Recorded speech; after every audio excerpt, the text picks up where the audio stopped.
नमस्कार दोस्तों, stock market studies में फिर से एक बार आपको बहुत बहुत स्वागत है। तो आज मैं फिर से आपके सामने कुछ इंपॉर्टेंट कंपनी के अपडेट लेके आया हूँ। तो इस वीडियो को लास्ट तक जरूर देखना। और इस वीडियो के अंदर आपको जो डेटा मैं आपके साथ शेयर करूंगा, मेरे हिसाब से वो डेटा शायद अपने यूट्यूब में नहीं देखे होंगे। और साथ ही साथ जिस तरीके से टेक्निकली चार्ट पैटर्न्स बना है, जिस टेक्निकली चार्ट पैटर्न को यूज करके आप एज ए स्विंग ट्रेडिंग्स कर सकते हैं, तो उसको आप अगर आपको सीखना है तो इस वीडियो को लास्ट तक जरूर देखिए। और अभी तक अपने चैनल को सब्सक्राइब नहीं किया तो सबसे पहले वो काम कर लीजिए, क्योंकि आपको नोटिफिकेशन मिस हो जाएगा। उसके लिए बेल आइकन को भी हिट कर लीजिएगा। तो सबसे पहले आपको मैं जो कंपनीज के बारे में डिस्कशन करूं उसका नाम है एसआरएफ। देखिए, एसआरएफ इंडिया के नंबर 1 केमिकल इंडस्ट्रीज कंपनी है। तो यहाँ पे क्वेश्चन आएगा कि सर, जब भी मैं कंपनी के पेयर्स के बारे में बात करूं, मतलब कंपटीटर के हिसाब से बात करूं, तो नंबर 1 दिखा रहा है कि पीडीलाइट इंडस्ट्रीज। हाँ, आपके बात भी सही है। पीडीलाइट भी एक केमिकल इंडस्ट्रीज कंपनी है।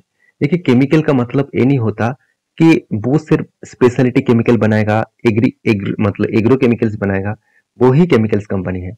हर कैटेगरीज में केमिकल्स देखने को मिलता है, चाहे टायर बनाने हो, चाहे वो कोई फार्मास्यूटिकल इंडस्ट्रीज के ऊपर हो, चाहे वो कोई खाने पीने का प्रोडक्ट हो, कोई देखा जाए तो प्लास्टिक वगैरह प्रोडक्ट बनाने के लिए हो, तो चाहे वो कोई ग्लू गम जो अधिसब प्रोडक्ट हो, उसको बनाने के लिए भी केमिकल्स का यूज किया जाता है।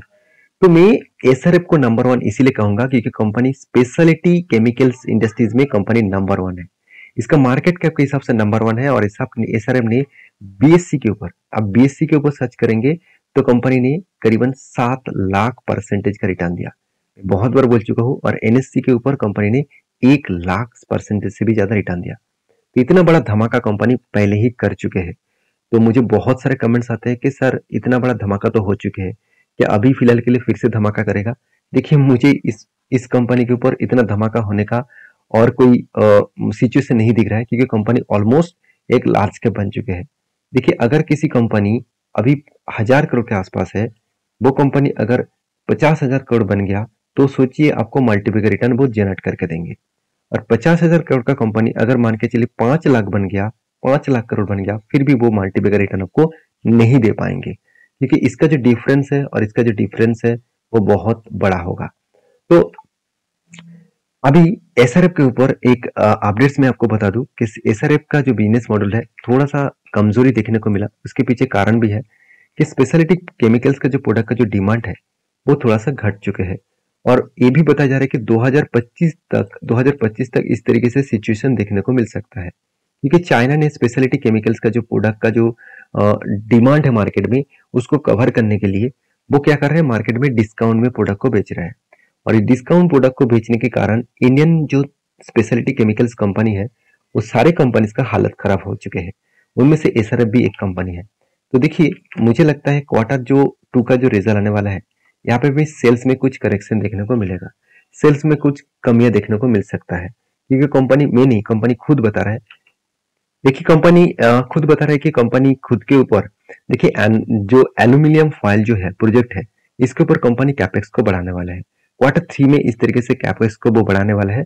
और उसके साथ साथ आप देखेंगे तो ongoing capex projects in specialty chemicals on and fluorochemicals businesses to enhance performance and growing जो पोटेंशियल है।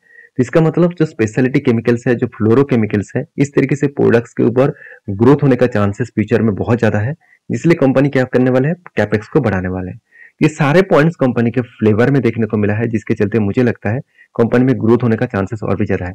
कंपनी के जो न्यू प्रोडक्ट्स है उसके बारे में बात करें तो स्पेशलिटी केमिकल बिजनेस सोएड हेल्थ, मतलब जो हेल्थ ग्रोइंग के जो प्रोडक्ट होते हैं, उसके ऊपर भी कंपनी कुछ प्रोडक्ट को लॉन्च किए, सेल्स करना स्टार्ट कर चुके हैं और लॉन्च भी किए। और कंपनी फोकस भी रखे हुए आर&डी के ऊपर, रिसर्च एंड डेवलपमेंट के ऊपर, कि नया जो प्रोडक्ट है, नया जो टेक्नोलॉजीज है, उसको एक्वायर करने के लिए, उसके ऊपर काम करने के लिए। और इसीलिए देखिए, इंस्टीट्यूशन खुद इस कंपनी के ऊपर स्टेक बेच नहीं रहा, उल्टा माल खरीदारी कर रहा है। एफएस ने क्या किया, 18% से होल्डिंग को बढ़ाकर 20% कर दिया। डीएस ने क्या किया, डीएस ने भी होल्डिंग्स को कुछ इस लेवल में दिखाया। तो पब्लिक के पास भी होल्डिंग्स है, तो सारे लोगों के पास होल्डिंग्स आपको देखने को मिलेगा। तो मैं इस कंपनी के चार्ट पैटर्न्स के बारे में बात करूं तो मैंने एक ट्रेड मेंशन किया था। वो ट्रेड कुछ इस तरीके से थे, कंटिन्यूसली एक जर्नी के हिसाब से कंपनी ट्रेड कर रहा है, एक रेंज के हिसाब से कंपनी बहुत बार ट्रेड कर चुके हैं। तो इसीलिए मैंने एक रेंज के हिसाब से यहाँ पे ट्रेड लिया, एंट्री लिया। और उसके बाद देखिए ऊपर गया और यहाँ पे मैं क्वांटिटी को ज्यादा से ज्यादा क्वांटिटी बेचा। इसका मतलब 80% क्वांटिटी यहाँ पे मैंने सेल अप किया, 20% क्वांटिटी को मैं कंटिन्यू कर रहा हूँ। अगर इस लेवल में फिर से टच करेगा तो और फिर से क्वांटिटी में ऐड कर लूंगा। तो आप कहेंगे सर यहाँ पे हमने एग्जिट क्यों किया, उसके पीछे रीजन भी है। अब ध्यान से देखना, ये लेवल कंपनी के लिए एक स्ट्रॉन्ग रेजिस्टेंस है। जब जब ऊपर गया इस रेजिस्टेंस को फेस किया, नीचे आए, फिर से ऊपर गया, नीचे आए। तो जो इस रेजिस्टेंस को वो बार बार फेस कर रहा था, वही रेजिस्टेंस को एक बार यहाँ पे भी टेस्ट किए और इसीलिए मैंने यहाँ पे एग्जिट किया। तो इस तरीके से टेक्निकली चार्ट पैटर्न को आपको समझकर काम करना पड़ेगा, क्योंकि मैं टोटली प्राइस एक्शन को फॉलो करके काम करता हूँ। प्राइस एक्शन सबसे इंपॉर्टेंस है किसी भी टेक्निकली चार्ट पैटर्न के ऊपर। अगर आपको प्राइस एक्शन समझ में आ चुके हैं तो आप हर जगह से हर दिशा में प्रॉफिट कमा सकते हैं। तो नेक्स्ट जो कंपनी है जिसके बारे में बात करूं उसका नाम है इंडियन रेलवे फाइनेंस कॉर्पोरेशन, जिसको शॉर्ट फॉर्म में IRFC कहा जाता है। इस कंपनी के ऊपर एक बहुत बड़ा अपडेट आ चुके हैं। देखिए ये बताया जा रहा है कि आप देख सकते हैं द वॉर इम्पैक्ट, मतलब जो युद्ध स्टार्ट हो चुके हैं और किसके बीच, आप सभी जानते हैं इजराइल के साथ साथ हमास। जो हमास के साथ इजराइल का जो युद्ध स्टार्ट हुआ है, जिसके चलते है जो बड़ा एक इम्पैक्ट रेलवे कंपनीज को चुकाना पड़ सकते हैं। क्योंकि जो कॉरिडोर बनने वाले थे इंडिया टू यूरोप कंट्रीज तक, इंडिया से यूरोप तक जो एक कॉरिडोर बनने वाले थे, तो उस जगह के जो कॉरिडोर बनने वाले थे, तो उस हिसाब से देखा जाए तो इस तरीके से युद्ध स्टार्ट हुआ, तो जो कॉरिडोर के जो प्रोजेक्ट था वो अभी रद्द कर दिया गया। अभी रद्द कर दिया गया मतलब क्या है, ऑब्वियसली इंडिया का ग्रोथ कम हो जाएगा, इंडिया के रेलवे का ग्रोथ कम हो जाएगा। क्योंकि इस तरीके से मान के चलता हूँ, इंडिया से जो यूरोप तक जो मतलब जो कॉरिडोर बनने वाले थे, उसमें इंडिया के किसी भी रेलवे कंपनी के प्रोजेक्ट नहीं था। फिर भी रेलवे कंपनीज के ऊपर इम्पैक्ट इसलिए आएगा क्योंकि देखिए, मान के चलिए आज इंडिया से यूरोप तक जर्नी होगा, प्रोडक्ट को यहाँ पे ट्रेड किया जाएगा। तो जब यूरोप से ट्रेड स्टार्ट हो जाएंगे, जो प्रोडक्ट यूरोप में जाएंगे, यूरोप से इंडिया आएगा और मिडिल ईस्ट कंट्री से भी प्रोडक्ट आएगा, तो वो प्रोडक्ट इंडिया के एक जगह से इंडिया के बाकी जो जो स्टेट है वहां तक तो लेके जाना पड़ेगा ना, उसके लिए तो रेलवे की जरूरत पड़ेगा। तो इसीलिए रेल का प्रोजेक्ट जो बनने वाले थे, रेल का जो प्रोडक्शन बनने वाले थे, वो थोड़ा सा टाइम लग जाएगा। तो रेल जो एक्सपेक्टेशन कर रहा था कि हाँ इस तरीके से प्रोजेक्ट होगा तो मुझे सेल्स ग्रोथ होगा, मेरा प्रॉफिट ग्रोथ होगा, तो वो थोड़ा सा कमजोरी देखने को मिलेगा। तो इसीलिए मैं जरूर कहूंगा PEC कंपनी जो रेलवे फाइनेंस कंपनी है, तो उस कंपनी के ऊपर थोड़ा सा प्रेशराइज बनेगा, क्योंकि नया प्रोजेक्ट जो बनने वाले थे उसके लिए फाइनेंस कंपनी के ही सबसे ज्यादा ग्रोथ होने वाले थे। तो ठीक है, देखिए मान के चलिए IRCTC है, RBNL है, देखा जाए तो रेलटेल है। इस तरीके से कंपनी जो है वो सारे के सारे कंपनी कभी भी अगर लोन लेते हैं तो वो किससे लोन लेते हैं, IRFC से, रेलवे फाइनेंस कंपनी से। तो फाइनेंस कंपनी लोन प्रोवाइड करते थे, यही इसका काम था। और कंपनी के देखिए सबसे जो खासियत पॉइंट आपको देखने को मिलेगा, कंपनी के ऑपरेटिंग प्रॉफिट मार्जिन 100% है। इसका मतलब कंपनी जितने मार्केट में पैसा लोन की सबसे दर है, वो सारे के सारे पैसा वापस आ रहा है कंपनी के पास, घूम फिर कर कंपनी के पास ही वापस आ रहा है। तो ये पॉइंट्स मेरे हिसाब से एक बेस्ट पॉइंट लगा, और जिसके चलते कंपनी में अपकमिंग टाइम्स में अच्छा खासा ग्रोथ होने का चांसेस है। और मैं जरूर कहूंगा इस कंपनी के ऊपर एज ए इन्वेस्टर के बाद FSDS पब्लिक ने भी छोटे छोटे क्वांटिटी को ऐड किया। क्वेश्चन यहाँ पे बहुत बार मुझे किया जा चुके हैं कि सर कंपनी इतना अच्छा है, कंपनी इतना धमाका रिटर्न दिया, तो फिर भी इंस्टीट्यूशन क्यों होल्ड नहीं कर रहा है। कंपनी छोटा भी नहीं है, कंपनी करीबन 1 लाख करोड़ के आसपास मार्केट कैप है, तो इंस्टीट्यूशन बाई क्यों नहीं कर रहा है। देखिए उसके पीछे रीजन भी समझ लीजिए। उसका रीजन क्या है, पब्लिक प्रोमोटर के पास कितना होल्डिंग है, 86.36% का होल्डिंग्स है। और यही होल्डिंग कंपनी को आज नहीं तो कल OFS का मतलब होते हैं ऑफर फॉर सेल, तो ऑफर देना पड़ेगा सेल्स करने के लिए, क्योंकि सेबी के रूल्स के हिसाब से 75% के ऊपर किसी भी कंपनी के होल्डिंग प्रोमोटर के पास नहीं होना चाहिए।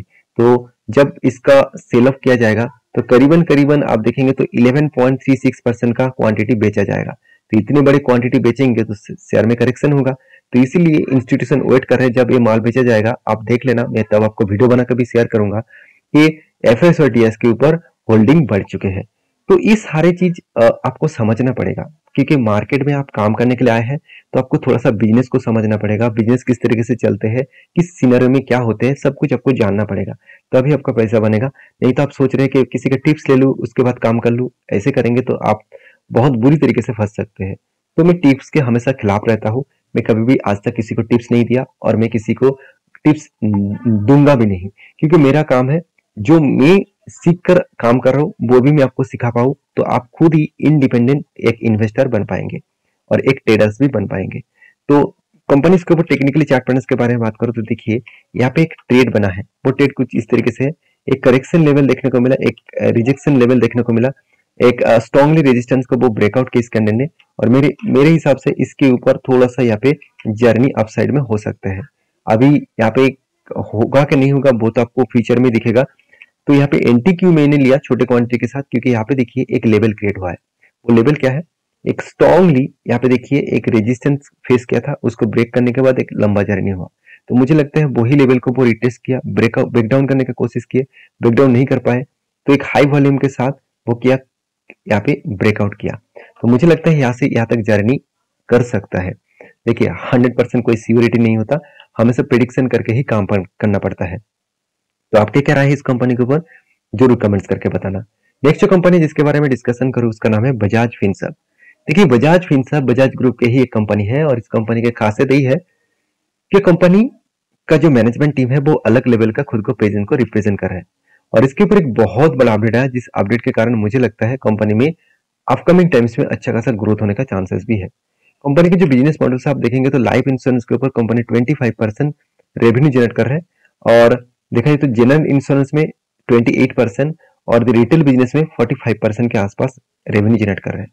तो कंपनीज के जो अपडेट्स है वो आपको दिखेगा द वीक वेबसाइट के ऊपर। तो द वीक वेबसाइट के ऊपर एक डेटा पब्लिश किया गया, जो ध्यान से आप ये डेटा को देखेंगे कि यहाँ पे क्या बताया गया, इस चीज को मैं थोड़ा सा जूम करके आपको दिखा देता हूँ। हाँ अभी देखिए, देखिए IIFL finance gold company, finance company IIFL जो फाइनेंस कंपनी है, gold loan non available on Bajaj market. तो gold loan now, sorry non नहीं, वापस जाता हूँ, now available on Bajaj market. तो इसका मतलब आईआईएफएल जो फाइनेंस है वो क्या कर रहे हैं, एक बिग डील कर चुके हैं। आई फाइनेंस का जो गोल्ड का सेगमेंट है, तो गोल्ड लोन जो वो बेचते हैं, आप सभी जानते हैं आईआईएफएल जो इस कंपनी के जो प्रोमोटर है, आईएफएल के जो प्रोमोटर है, उनके नाम मुझे कमेंट्स करके आपको बताना होगा। इसके ऊपर मैंने बहुत बार वीडियो बना के शेयर किया हूँ। हाँ आपको एक हिंट्स दे सकता हूँ, 5 पैसा का जो प्रोमोटर है उसी का प्रोमोटर है आईआईएफएल। तो आईआईएफएल का प्रोमोटर सेम टू सेम है। तो प्लीज मुझे कमेंट्स करके बताना, थोड़ा सा तो रिसर्च आप भी करिए, मुझे भी अच्छा लगेगा। तो देखिए गोल्ड लोन का जो बिजनेस है, इसके लिए आप गोल्ड लोन पाने के लिए आपका जो फाइनेंस का जरूरत होगा वो अभी अवेलेबल किया गया है बजाज मार्केट के माध्यम से। इसका मतलब बजाज फिनसर्व भी इसका फायदा डायरेक्टली आपको मिलेगा। आप देखेंगे तो फाइनेंशियल सर्विसेज जो सेक्टर है, इसके ऊपर बजाज फाइनेंस के ऊपर प्रोजेक्ट किया गया, बजाज फाइनेंस के ऊपर काम करने के लिए बोला गया है। तो गोल्ड लोन जो बेचा जाएगा, तो वो गोल्ड लोन के माध्यम से डायरेक्टली बजाज फाइनेंस का भी, मतलब बजाज फिनसर्व का भी फायदा मिल सकता है। अभी एक क्वेश्चन मुझे बहुत बार पूछा जाता है कि सर कंपनी में सब कुछ तो ठीक ठाक देखने को मिला, सेल्स भी ठीक है, प्रॉफिट भी ठीक है, आरओसी आरओई सब कुछ देखा जाए तो ठीक ठाक है, तो कंपनी 40,000 करोड़ के आसपास कर्जा क्यों लिया।